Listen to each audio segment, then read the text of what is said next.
Hello everyone, welcome back to my channel, Mitch's 미친영어코칭. I'm here to help you with your English and help you speak English professionally, comfortably, confidently, fluently, all of those things. Here every week I'm releasing these videos, just short 10-minute videos for you to learn some English phrases, for some English tips, some ways for you to speak English like a native English speaker.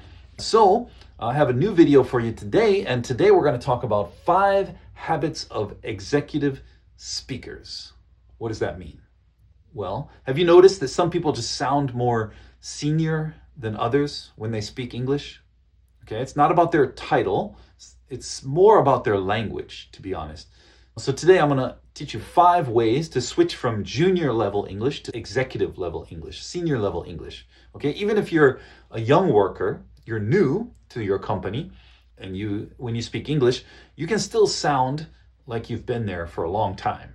Okay, there's some ways to do that, and in this video I'm going to teach you some phrases and vocabulary you can use to make yourself automatically sound, from a higher position. Okay, which is good, right? We all want to sound like we're in a higher position, and these are not going to sound arrogant or anything like that. These are just going to sound professional. Okay, these are going to make you sound more professional, more advanced. Okay, so let's get into it. Let's do it. First, the first habit, these are 5 habits of executive speakers. So the first habit is use ownership verbs. What do I mean by that? Well, ownership means you take ownership of that project or that task, right? You're the owner. It's yours. You're going to do it. You're going to see it from the beginning all the way to the end, the follow-up, everything, you're going to be in charge. You're taking responsibility, okay? So instead of saying, I did the project. Yeah, all right, I did it. A better way is I spearheaded the project. Spearhead is on the end of a spear, like the spear when you stab someone in the old days, cavemen. They have the end with the arrow part. That's called the spearhead, okay? Now, we just use it as an idiom to mean lead. It means I lead. I spearheaded the project. I led the project. I took over. I took responsibility. Okay? So that's a good verb to use. I spearheaded the project. Spearheaded sounds like you led the project. Okay? Did just sounds like you just followed orders. Someone told you to do it, so you did it. But spearheaded really has that ownership feel, okay, which is going to make you look better. And another one you could use is oversee. Oversee. I oversaw the implementation. I'm going to oversee this project. Oversee, oversaw, past tense. That's another one that's good for anytime you're leading some project or some task. Use these verbs. Spearhead, oversee. Those will definitely make it sound like you have more responsibility, you're more trustworthy, you have more leadership, more ownership. Okay, so that's habit number 1. Habit number 2, avoid over apologizing. You don't need to apologize too much, okay? Don't over apologize. Instead of saying, sorry, I'm late, say, thank you for waiting. Let's dive in. Let's get going, okay? So apologizing puts you in a lower position automatically, but thanking them puts you in control of the situation a little bit more, okay? And I've done a video about this before. You can go back in my channel and find more detail about just this one thing here. But the key habit that you want to try to do is stop apologize. Don't say, I'm sorry all the time, okay? It is good to apologize if you make a mistake, but most of the time when we apologize, instead of saying sorry, you could just thank them like that. Like if you're late, say, oh, thank you for waiting. Thank you for your patience. Okay, that sounds better than I'm sorry I'm late, or I'm sorry I missed the deadline. Say, oh, thank you for your patience. I appreciate your patience. Okay, that makes them feel good because you're saying thank you to them. I'm sorry doesn't do much except make you look like you made a mistake. Okay, so that's another habit that will help you automatically, kind of look like a senior level employee. Okay, another one, habit number 3, be decisive. Decisive, what does that mean? Decisive means when you make a decision, make a decision. Okay, don't go back and forth. I'm not sure. Let's see, maybe. You have to be confident. That's what that means. Really, decisive means confident decisions. Okay. So instead of, I think, we should maybe try this thing, then say it like this. I recommend we proceed with this. Or I'm confident that we should do this.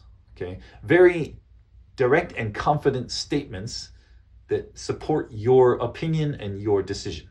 Okay. Not like, I'm not sure, like you're always checking to see if the other person agrees or not. You don't need to do that. Just be confident. Okay. Not overly confident, but confident.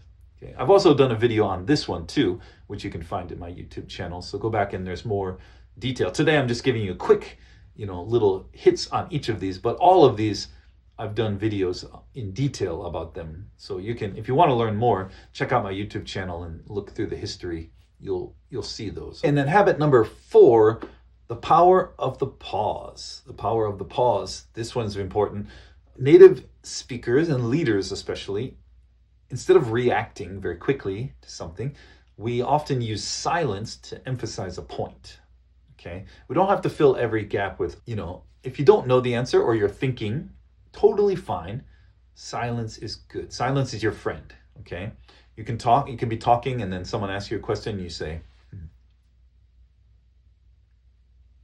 So I think, and then give your opinion. It's okay to pause. You don't have to feel awkward about that. Silence is very good. It automatically makes you look wise and thoughtful. Someone who's always talking all the time and filling every, children do that, right? My kids, I have kids, they talk and talk and talk. And if there's, silence, they want to fill it with some speaking, okay? Adults, wise adults, good leaders, generally, we don't feel like we have to fill every little silence. Silence is not bad. It means I'm thinking. It means you should think. Let's all think together. It's okay to be in a room together and everybody's thinking for a short time. That's okay. You don't have to feel awkward. You don't have to fill it with nonsense words or filler words. Silence is okay. The pause, okay? Not too long, obviously, but a pause is good. It will help you look more like a leader. Okay, and then habit number 5, outcome-oriented closing. What does that mean? That means when you finish a conversation, when you finish a meeting, you're going to talk about the outcome, okay? Like using this phrase would be a good one. To wrap up, the next steps are blah, blah, blah, blah. Instead of saying, okay, that's it. Let's go home. Let's eat lunch. No. Better way. To wrap up means 마무리하다. To wrap up, our next steps are, and then give some practical steps. Like you're going to do this. You're going to do this. We talked about this. All of us, I'm going to do this part. Everybody gets a role. Everybody gets a job. Everybody gets a responsibility. That's a good way to end a conversation in a meeting, because then everybody knows why we had this meeting. What was the point of this conversation? Now I know what I have to do. Now you know what I'm going to do. Very clear, very concise. It's well wrapped up. That's why we say wrap, right? Wrap a present, you wrap it up. Make it look good. It's finished. It's complete. Instead of just saying, well, I think that's it. Anything else? I guess we covered everything. That doesn't really sound very professional. Okay, so all of these 5 habits that I'm teaching you, really what these habits are just ways to sound more professional. That's what we want to do, right? We want to sound more professional. That way you can increase your responsibility at work, your position. They'll give you more responsibility, more higher level trust. And that's what we want in business, in company, in life, right? We want people to trust us more, give us more responsibility, see us as leaders. If that's what you want, then I suggest studying these 5 tips. Okay, and next time I'll come back with another video to give you more. Check out my website at mitchinenglishcoach.com. If you want to sign up for one-on-one coaching with me, you can do that. I have classes available. Okay, everybody, see you soon.